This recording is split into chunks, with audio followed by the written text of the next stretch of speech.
righty, welcome back to another enthralling episode of the Hocicona Hour. I want to start off by thanking everybody so much for their patience within these 2 weeks. Haven't really posted an episode, which really stinks, but last week I didn't have a guest lined up, and this week I filmed it in the wrong setting, and it was unusable. No audio, and it was like filmed in slow-mo. I don't even know how my camera could do that, but yeah. So do stay tuned for next week's episode because it's going to be very fun. I have a really cool special guest that I think you would like. I had a blast. We recorded for like almost 2 hours, which is the longest episode to date. But yeah, so from now on, I'll say this. You can bet Friday at some point in the evening, there will be a new episode. Count on it. So I'll edit by Thursday and then post by Friday. So there's that. Every Friday, regardless, rain or shine, regardless if there's a guest or not, there'll be an episode because, yeah, I want to be consistent with it. So this will be the first of many episodes. Yeah. Okay, before we get started with today's show, let me just, I want to quickly plug in a very exciting new project I've been working on all week. It is the Pico Pixie magazine. If you're not aware, I have other small business to the side called Pico Pixie Mail Club. And my booth is stationed at Buck Lucky in Santa Rosa. Mail Club is on Ko-fi.com/Pico Pixie Mail Club. That's ko-fi.com/Pico Pixie Mail Club. So you can subscribe there. But yeah, and I'll talk about that a little bit later. But what we just want to talk about now is the Pico Pixie magazine, which is super exciting because there's a monthly magazine where there'll be tutorials, art tutorials, essays, artist highlights, monthly playlists, cutout ephemera, product reviews, and of course, one of my all-time favorites, loves and passions in this world is skating. So there's going to be a lot of skating content as well. So it's really cool, and you'll likely find it at some point in the end of September in store at Buck Lucky or even online as a PDF at ko-fi.com/Pico Pixie Mail Club. But yeah, we'll talk about that later. More about Pico Pixie. But yeah, I wanted to get started on that. But on today's episode, we're going to be covering one of the most well-anticipated movies of the summer, which is Zach Greger's Weapons. And this is following his first movie, his breakout movie, Barbarian, which I was very much a fan of because it was just like, I don't know, it just had something with it. Do you agree? I do. Yeah, I do. okay. So yeah, I think Barbarian was just fun, and I think it was creepy, and I think the same old lady that was in Barbarian was also in Weapons. I did confirm that it's not actually, but I feel like it's the exact same monster. Maybe it's a crossover. Probably not, though, but that'd be cool if there was. So before I begin, there will be a ton of spoilers. So if you haven't watched it, watch it first. And also, I watched this movie like 2 weeks ago, and I tried to recap it, but there wasn't like a ton of good recaps online and like refresh my memory. So it's not going to be the best recap. It's mostly going to be a review. I'll just say that. So be warned. If that's not your thing, then watch a different episode or rewatch. Okay, so let's begin. So Weapons is split up into different POVs, similar to Barbarian, where Justin Long's character was brought in from his point of view, like halfway in the movie. And it's basically that same concept, but now split up into, I think it was like 4. So it was Justine, the cop, the dad, the principal, and the drug addict. So 5 different POVs. No, 6 different POVs. And the kid, yeah. Okay, so a quick little summary of the story. At random day at this little town in the school, 17 kids disappeared at 2:17 a.m. They ran away from their home and never to be seen again. So it begins. And that's essentially what it is. It starts from the narration of this little girl that I don't think, a lot of people are like, oh, that was like one of the little girls that was kidnapped or ran away, essentially. And I don't think it was. I think it was like some other little girl, maybe like an older, maybe like in like the third grade or whatever. I don't know. I think it was, I don't think it was, I don't think she was one of the little girls. I think she went to the same school. Anyways, but it begins with Justine, the teacher. The teacher's, what's it called, point of view. And that's essentially what, like chapter 2? Yeah. So she goes to work and only one kid shows up in class, which is already like red flags. And I know like the cops and like whatever, they say they do a really good like investigation and like a deep dive into like, oh, where is this kid living? What the fuck? Like, what is his living situation? And they're like, oh, he's clean. Like nothing happened. Like his parents came. But mind you, the parents are like super, and that's until later in the movie, but you'll see the parents are not all the way there. They're like really, they're like, I don't know, like I feel like people just didn't catch the vibe. And that's what I don't like about looking at like Zach Ruger's movies is that a lot of the time it's very like things just don't add up. And like people are acting, there's a lot of, what is it called? What is it called? Plot armor. And things don't add up. Like the cops in Barbarian just not taking her seriously. I'm like, surely they would. I mean, maybe not in that part of town, but I don't know. And there was just stuff just not adding up at all. And I think the main thing in Weapons is that that kid wasn't investigated enough. Mind you, later in the movie, that same kid's house is littered with newspaper covering the windows. Did anybody think to investigate that? No? Well, they should have. And the only people that investigated was like the teacher and like one of the dads. Archer, I think was his name. And that's another POV. Anyways, okay, so we see Justine, and then she's like an alcoholic, like low key, but like I don't know, most teachers are. But yeah, and like people are like really mean to her, and like they're blaming her. The parents are fucking assholes, and so she resorts to drinking and her sneaky link, which is a cop, which sucks. But yeah. And then she also wants to stay connected to the remaining kid that's in her class. I forgot the kid's name. But yeah, and she's like, she wants to stay connected with the kid, and she's like, oh, like I just want to talk to him. The principal's like, no, like it's not a good idea, blah, blah, blah, blah. But she's like obsessed, and I'm like, I didn't understand that part either, because I've never felt that way. But and I was also as a teacher too, I'm like wondering, like, is she still working? Is she still getting paid? Like, how is she on like leave? I don't know. How is that working out? Because it seems like she's still going to work. But yeah. Okay. And then at some point in the night, or like there's like several scenes where she's following the kid back home, and it's super weird. Like it's just straight up weird. And the kid like straight up was like, you need to stop following me, lady. And she just doesn't give up, and she like stakes out of the house, and I almost forgot, she breaks into the house and sees the parents there, right? She sees the parents there. She doesn't break it. She breaks in through like the back. But she's in the backyard. She doesn't ever go into the house. I thought she did. I thought she saw the parents. No, that was. That was the drug addict. That was yeah. Oh my god, I'm getting creeped out. I shouldn't have filmed this at like 9. That was so scary. I think the kid's name was Alex. Oh, okay. Thank you. But yeah, so she's in that. So she sees the newspapers, and I think that's what creeps her out.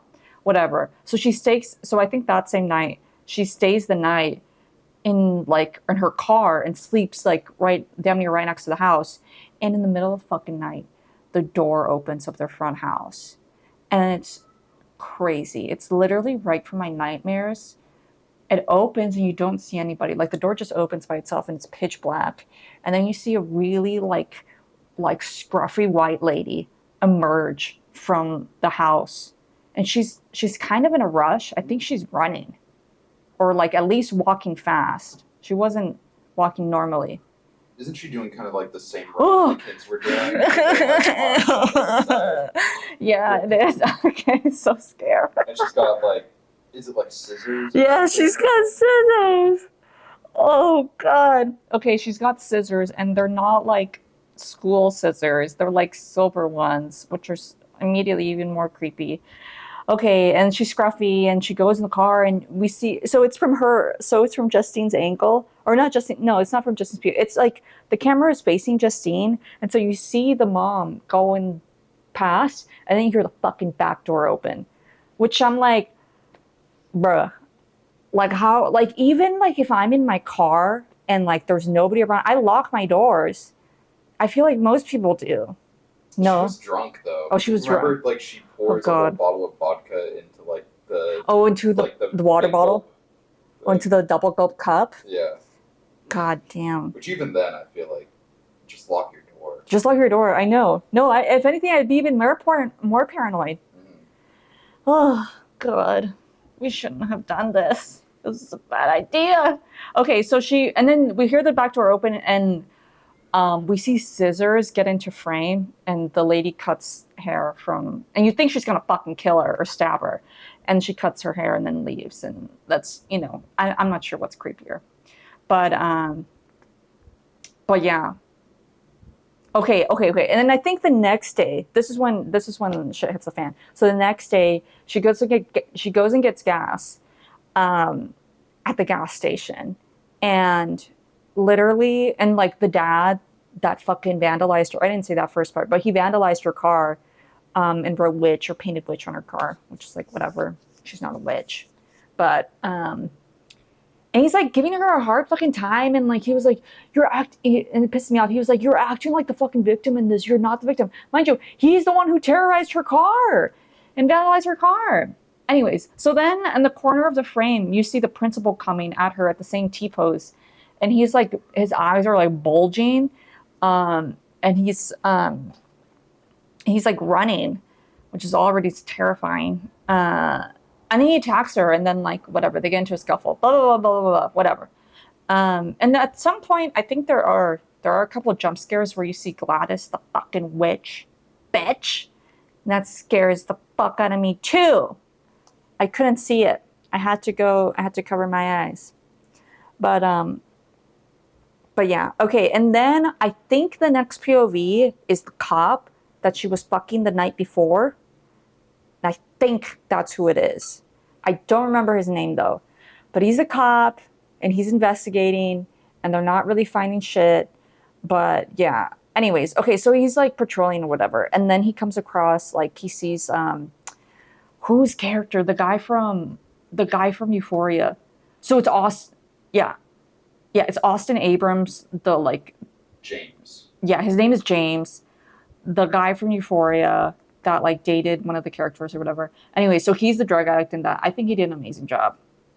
By the way, like, it was hilarious. He was actually one of my favorite characters, I think. No, I know for sure he was one of my favorite characters. Anyways, so he's like breaking into this warehouse or whatever, and then like the cop finds him, and then chases after him, and then finally corners him in the alleyway, or somewhere. And then he's like giving him like the whole brand down, like pat down. He's like, "Is there anything in your pockets that's gonna prick me?" And he's like, "No." And then he reaches into his pockets, fucking terrifying, on some like Saw 2 shit, where he gets pricked by the needle. Ugh. And then he beats the shit out of him. He like sucker punches him. And then he realizes, and the cop then realizes that it's on video and it's this whole thing. He's like negotiating with him. And he's like, "You know what, you did me wrong, I did you wrong, like, we'll just call it, and like, I'll just let you go and pretend this never happened. But if I ever see you again, I'll beat your fucking ass," essentially. But yeah. So that's that. And then he gets the text, and then he tells like the police chief or whatever that like, "Oh, hey, like I did this." He was like, "Well, you better bet he never fucking steps in this station or you're in trouble." But yeah. And so he's like sweating bullets or whatever. Okay. So then he gets the text from Justine being like, "Hey, like, let's meet up at the bar. And then he goes. Mind you, he's a married man, I think. He's not married. I think it's his girlfriend. Okay, well, he has a girlfriend. Damn near. He's accounted for. Mind you, he's accounted for. And then he goes to the bar, and then I think the next scene is him coming home, and he gets home and his wife is home, or whoever the fuck this woman in his life is. And he gets home, his wife is home, and he's like, oh fuck. And he immediately folds, I think. He's like, I remember too in the bar, he's like, oh yeah, we're like not speaking. Oh, we're not on speaking terms. He's hella communicating. Yeah, he's hella lying though. They spoke the day before. Yeah, whatever. Anyways, classic male manipulator. Classic male manipulator. But so yeah, and then he gets home and he immediately like clocks that, oh my god, I just got so scared. I didn't see myself in the little like thing for a little bit. I was like, am I disappearing? But he immediately like doesn't like, which I think I can appreciate. Or like she just smells it on him. I don't fucking know. Maybe he didn't take a shower. He like smells. I think it's because he wasn't home. Or like he was. She was on a work trip and she came back early, and he obviously didn't work that night. So why would he come back at like 9 in the morning or like 10 in the morning? I don't know. Oh, that's right, huh? Like why would? Just like what other reason would there be? He should be home. He should be home type he. That's how I took it. I'm scared that the audio is not picking up. No, it will. Your audio? Yeah. Okay. Alrighty. I'll cut that. That's fine. I don't care. Okay. So whatever. So we have the cop. And then who's the next POV? I think it's the dad. Okay, I think it's the dad. Oh wait, no, from cop it goes dad or straight to the thief. The drug addict. Oh, I don't fucking remember. Whatever. I'm not watching this movie again. It was like $20. No, it wasn't. But it was not cheap. But whatever. I think okay. So then whatever. We're gonna say it was the dad. We're gonna go through all POVs, so it doesn't matter. So it was the dad, and then the dad of one of the sons there that got kidnapped. How does this start? I'm pretty sure he's just reviewing he's reviewing the footage. Okay, so he's reviewing the footage and he's like just seeing the footage. And let me just recap all the memorable moments. So I remember at one point he like goes to like he's like putting like pieces together because he sees where the trajectory of where his son like was leaving, and then he was like, well, let me see where fucking Sally from down the block left too, and maybe there's a connection. And he does, and he sees it like a triangle, I think. And this is where, because like triangles are a really big symbol throughout this movie. Oh, and then he had a dream about fucking Gladys, weird ass bitch. Anyways, and throughout the, I mean, I didn't come up with this obviously, but like there's a lot of like theories like that's a big metaphor for alcoholism and losing someone to alcoholism, because the symbol, the triangle, is a symbol from the what is it called? Alcohols from AA, Alcoholics Anonymous. I was watching my last footage and I realized that I need to enunciate more, so I'm trying to. I don't think it was a triangle though. It was triangulated, but it wasn't. It was whatever. There was lines intersected. Whatever, because there was hella triangles throughout, bro. I took the general theme to be loss and how it affects. Well, losing someone to alcohol, not to alcohol. Well, and that's where it gets interesting with the dad's part, because it had that really shitty like CGI. I know, that's a Jew. Kitty, can you not? Can you do that later? Thanks so much. I'm so sorry. But yeah. Anyways, so where was I? Okay, so he has a dream. We're just gonna take from. It's not linear whatsoever. But so he has a dream about his fucking son, and he sees the son, or he sees his son, and then he sees a fucking AR-15 in the sky with 217 on it. Who knows what that means? Just very notable. But yeah, and then he starts asking other families about like, oh, can I see the footage? And they're like, no. Or like one of the wife is like, no, and the husband comes home and he's like, I need to see I need to see the footage. And he's like, yeah, sure. And it's Justin Long from fucking Jeepers Creepers, my guy.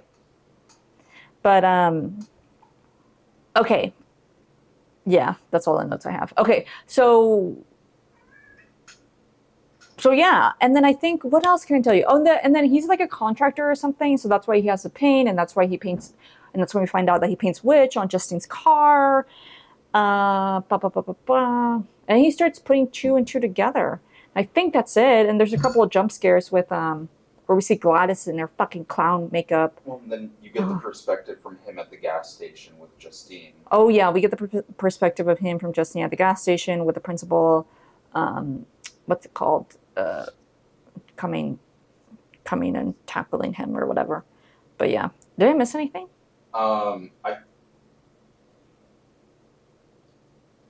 I mean, in this section with the dad, is it also when you see the longer out scene after the principal attacks, or does that happen? Wait, which scene when the principal attack? So you know how Justine like gets in her car and drives off. Oh yeah, that is. Is that this one, or is this in the principal? It might. No. I don't know. I don't know. I don't want to talk about it no more. Yeah. I don't want to talk about it no more because it's starting to creep me out. Yeah. But anyways, okay, moving on to my favorite part in the movie. Not really. I just love him. It's what's his name's Austin Abrams' character, James. And he's just like such like a goofy vibe, and I didn't think he had it in him, but it was like so perfect. Anyways, so he's just like on the phone with somebody, and then like he's what's it called, like opening car doors and looking for like checking to see if they're unlocked, which they are, and he like steals a bunch of shit from the thing and then goes to a pawn shop, blah blah blah. It's just him like doing his day-to-day type shit. There's that great scene too if he has like the children's iPad. Oh, he tries the children's iPad and he's taking it to the pawn shop and they're like, we can't do anything for you. And he's like, okay. He's like, whatever. And then he's like, what do you mean? Like, I know it's worth a lot. Well, it's worth a lot of money. I don't know. I'm starting to get creeped out, so I'm really trying to zoom through all the scary parts. But so then okay. Oh God. Whatever. Let's just get through the scary part. So he then breaks into the same fucking house that Alex's house. And then he sees the fucking parents in a like paralysis, and they look so scruffy and so ugly and so crazy looking, and he's just stealing shit. He's just stealing silverware. People have like silverware still. And yeah, he's stealing a bunch of shit. And then I think that's when he opens the door and finds the kids. Right? Or is that the second time he goes? It's all in the same one. There's like some comedic parts too where like when he finds the parents, he's like waving his hands and then he just goes like, okay, and like goes in. He's like, I'm so sorry, like I'm really, and then he realizes that like they're not moving. Yeah, he just doesn't give a shit. He's going into their pantry and literally taking everything. I know. It's like, and I think it's in there that he sees the kids. Yeah, I think he goes through the pantry and then he's like da da da da da and goes to their like basement door and goes down, and then that's when don't the parents start standing up too? Oh God, yeah, they do. They do stand up, and then they like, do they chase him?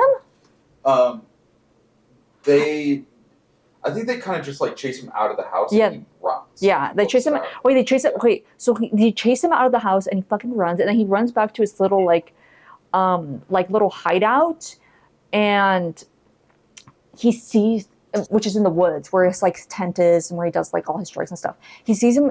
Oh my God! Hold on. Pause right here. Get Kitty. Which we actually forgot a part too, with the cop story, where it ends with like him in the car and he sees the drug addict, the like thief, come back, and then he chases after him. Because that ties back into James's story. That's right, where he goes back. Yeah. Okay. Cut back here. So I missed a couple parts, but anyways. back to the cop for just a moment. So there is another part where after he beats the shit out of the guy and tells him like, scram, I never want to see you again, he sees him again. What? No, keep going. Okay. I just remembered something. Oh, don't break my concentration. I'll cut this out. And no, Mikey, we can't be doing a bunch of cuts. Quit saying you're gonna cut it out. I can't take it anymore. Ugh. Okay. Cut back to, and this, I'm just starting from the beginning. Okay, so I missed a couple parts. So in the cop's POV, he does see the drug addict come back to the police station and he runs after him. And I think that's when it stops and we move on to a different POV. Am I correct on that? If I'm not, I don't really give a fuck. Yeah, he notices him and chases after him. I don't even know. I think it cuts like before he really like chases after him. Or whatever. Yeah. Okay. We're gonna say it cuts back there. Anyways, okay. So then back to Austin Abrams' character. So yeah, so he's in the house, and then the parents like come up, and they're like, they essentially run him out of the fucking. Oh yes, they run him out of the house. He's already seen the 17 missing children in the basement, all like paralyzed or whatever, and then he goes into the woods where his little hideout is. And at this point is when we see Gladys in the fucking horizon, just a flash. It's the most scary thing ever because every time we see her, it's like this like really like terrible image that one can barely see. And so that's terrifying. And then he runs to his tent, and then he's about to and then we see his tent being like unzipped, and he grabs one of his fucking needles, and then he stabs whoever is behind it. And it's not Gladys. It was the cop the whole time. And yeah. So the cop gets stabbed. And then he arrests him, and then they go to the house because he's like, hey, there's 17 kids. But yeah, and then he's like, excuse me, officer, you're not gonna go into the house and steal all the prize money, right? Officer, sir, or whatever he says. And then he like just slams the door on him. Mind you, he's in the back of the cop car. And the cop never comes out. He's done. That was it for the cop. He goes into the house and never comes out. And I think that's it. And then I think he does come out, but at that point he's like paralyzed. He's under the spell of Gladys, and he comes back, and I think that's when he grabs the what's it called, the guy, Austin Abrams' character, right? Mm-hmm. All right, we're leaving it at that. Okay, so that's it for both of them. Okay, so we done. Okay, so what's next? The principal? Yeah. Yes. Okay, the principal. It's the principal, and then Gladys, and then the kid. Or is it the principal, kid, then Gladys? Is there even a part with Gladys? It doesn't show Gladys's perspective. It shows just a scene from with Gladys with her at the whatever. Yeah, like the kid's perspective has a lot of Gladys in it. Oh my god. Something about you saying Gladys sends shivers down my spine like no other. So I'm going to need you to say a different word. That's not that. Goopy? Yeah. The goopy goober. Okay, so yeah. So the most notable things about the principal are really just one scene. And we'll get to that part. So I want to get to like the review portion. But anyway, so what was I going to say?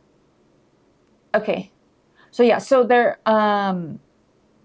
so Gladys comes in to the office because he's like, hey, like we need to talk to so-and-so's parents. What's his name? Alex's parents.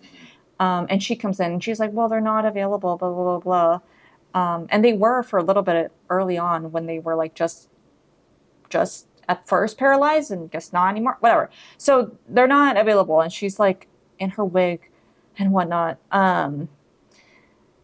And he's like, yeah, and then, oh my God, I can't do this anymore. It's too scary, Michael. Ugh. Okay. No, I need to finish the recap. Okay.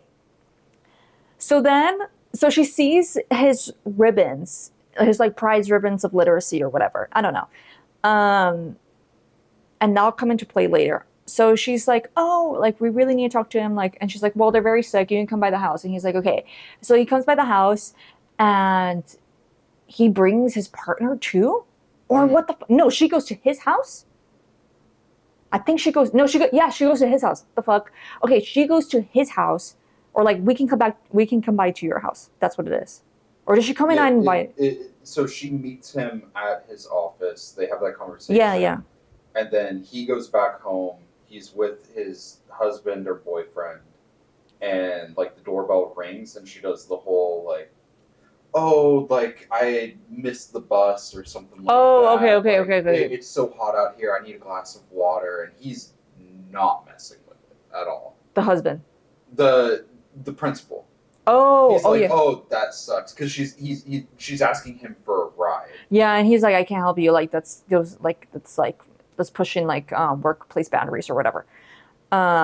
Yeah. Okay. Yeah. I remember now. So yeah, and the husband's like, no, like she's a little fucking lady. Like we need to bring her in. And he's like, okay, and he brings her in. But yeah, okay. So now she's inside the house. We're already getting the weird fucking vibes of what's to come, because she asked for a bowl of water, which it's already noted that that's strange. Anyways, she pulls out the little branch, and it's wrapped. Hold up. It's wrapped in the ribbons from his office, and he immediately clocks it. He's like, "Are those my ribbons?" And then she cuts a piece of hair, I think from the husband or somebody, and then like wraps it, and then breaks it, and then immediately hell breaks loose, and things look crazy. He like, I don't know who kills who, but they both end up like severely fucked up. The principal like starts like bobbing, like smashing his head against his husband's head, super crazy, looks disgusting, and he's like eyes are bulging out of his head because they're literally popping out of his damn skull. And then she throws it in the what's it called, in the little bowl of water, and I guess that's what diffuses the hypnosis or whatever. And then he runs away, and then he runs after Justine, and that's that. And that's the most notable part, I think. And I'll leave it at that, because I'm getting scared. I don't want to talk no more about that. Okay, so now we're down to Alex's point of view, right? Okay, arguably the scariest point of view.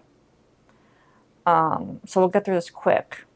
But anyways, so fucking the aunt comes by and comes to the house, and she's like stays. They're like, oh, like she's like, I need to stay at this house, whatever. And she's like, I haven't seen this aunt since I was like 4 or whatever.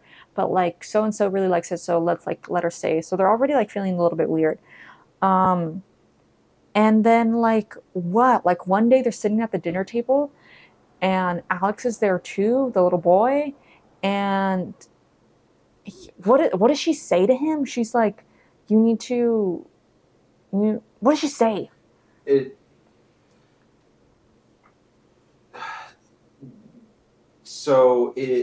not like they're sitting at the dinner table. It's like Alex was kind of like protesting her being there. Uh-huh. And this is after they had become like underneath her spell. Right. They were already hypnotized. Alex was clocking it. He was like, this is weird. There's something going on here. Yeah. Like, yeah. This witch is evil. Yeah. And she's like, Alex, come in here. And his parents were sitting at the table. And as sort of like a show of dominance. I know. It's like, hey, like, she does something where it's like she does the same stick thing. Where she does the same stick thing, and they just start stabbing. And the fucking parents grab a fork off the kitchen table and start stabbing themselves in the face. No reaction whatsoever, and he's like trying to stop them, but he's like a little kid, so he can't really do much. And it's clear that like there's no way that he's able to stop this. And she's like, okay. And he realizes, he's like, okay. And then she she tells them like you can't tell you can't tell anybody about this. You can't tell anybody that I'm here. And then like he's like, I need you to grab something from each of your classmates. And yeah, and that's that. And then she like walks off and she's like, you should get some soup to feed your parents. And that's literally it. He has to feed both his parents and all his classmates soup and to keep them alive. It's horrible and disgusting because they're like not even eating it. They're like, because they're like so like, oh, whatever. Anyways, okay. Um, Next, anything more notable? We see her little like cave or whatever in her room, in the upstairs bedroom. Well, we skipped over to the part too of like the kids, all like when she's doing the ritual and stuff like that. Okay, all the okay. kids running to that Okay, so the house. kids, so we see her we see the ritual from her perspective, and the kids all run back to the house, and then when they do the what's it called? The police search the house because they're like, obviously you need to search the house because why is this the only kid that's like survived this, not run away? She then sets the kids out into the forest, which is crazy, and they come back afterwards. But yeah, and I think that's it for that.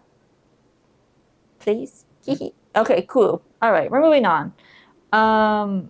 So we're close to the climax here, where now it's like there's no POV. Now it's like third point perspective. Yes. I don't remember. I don't fucking know. I think it's third point. I don't know if it was still from Alex's perspective or if it was from like a unrelated. I think it's from.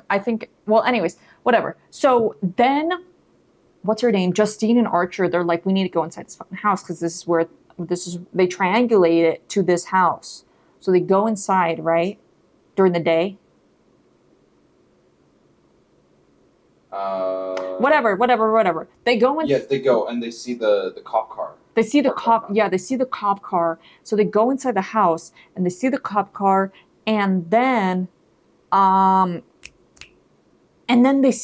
cop and the fucking guy are there, and then it's this whole rumble and tussle where they're getting like strangled, and she's like fighting the cop, and then the drug addict is fighting the dad, and it's like this whole thing and whatever.